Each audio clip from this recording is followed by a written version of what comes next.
ahmadullah আপনি লিখেছেন, অভিভাবককে না জানিয়ে কাজী অফিসে গিয়ে দুজন সাক্ষী ছাড়াই বিয়ে করেছিলাম, আমাদের সন্তানও হয়েছে। আমাদের বিয়েটা কি হয়েছিল?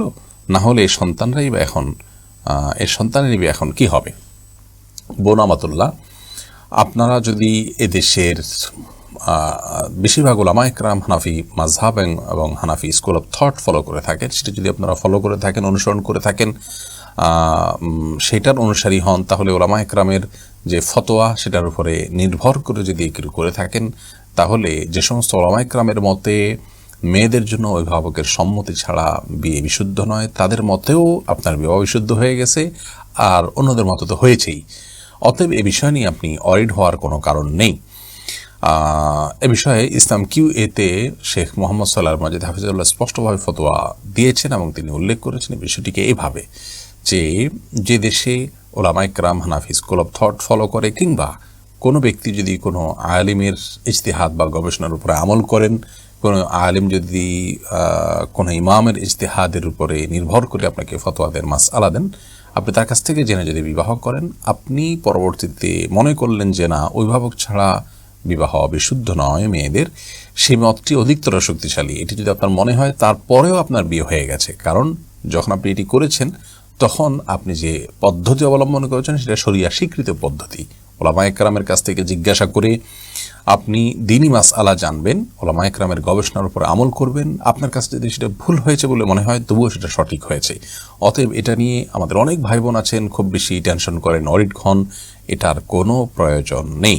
আরাফাত হোসেন আপনি লিখেছেন, যাদের মুখে দাড়ি নেই, সিগারেট খায়, তাদেরকে কি সালাম দেওয়া যাবে? ভাই, সালাম এটা প্রত্যেক মুসলিমের হক বা অধিকার। বুখারী বর্ণনা নবী করিম সাল্লাল্লাহু আলাইহি ওয়াসাল্লাম এটাকে মুসলিমের অধিকার বলে বলেছেন। হক্কুল মুসলিম আল মুসলিম খামস বলেছেন।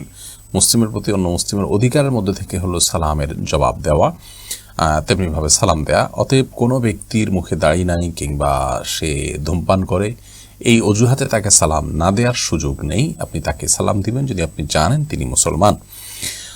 জাহিদ হাসান আপনি লিখেছেন, ব্যবসার লাভের জন্য মালামাল মজুদ রাখা যাবে কিনা? যদি মালামাল মজুদ রাখার দ্বারা উদ্দেশ্য হয় ক্রাইসিস সৃষ্টি করে দাম বাড়িয়ে তারপরে মুনাফা করা, তাহলে সেটা জায়েজ নয়। এটাকে শরীয়ত নিষেধ করেছে এবং হাদিসে স্পষ্ট নিষেধাজ্ঞা রয়েছে।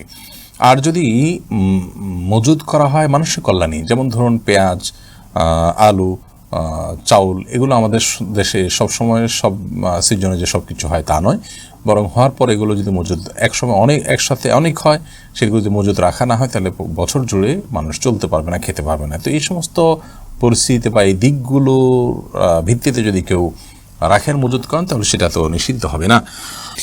আরিফুল ইসলাম আপনি লিখেছেন, আমরা জানি কোনো বিষয়ে গণকের স্বর্ণপন্ন হলে 40 দিনের নামাজ কবুল হয় না। গণকের লিখিত গণনা সম্পর্কিত বই বা পত্রিকা প্রকাশিত এবং এক সংক্রান্ত প্রবন্ধ নিবন্ধ পড়লেও কি নামাজ কবুল হবে না? আপনি যদি গণকের এ সংক্রান্ত বই ইত্যাদি পড়েন শুধুমাত্র ধারণা নেওয়ার জন্য যে তারা কি বলে এবং তাদের বলা কথাগুলোর ধরন কি, সে উদ্দেশ্যে পড়লে তো সেটি আপনার জন্য হারাম হবে না, শুধুমাত্র আপনি জানার জন্য পড়লেন। কিন্তু আপনি যদি সেগুলো থেকে বিশ্বাসের জায়গা থেকে যদি পড়েন বা কল্যাণের আশা যদি পড়েন যে সেখান থেকে কল্যাণ আপনি অনুসন্ধান করে বের করবেন, তাহলে সেক্ষেত্রে গণকের কাছে যাওয়ার মতোই হয়ে গেল বিষয়টি।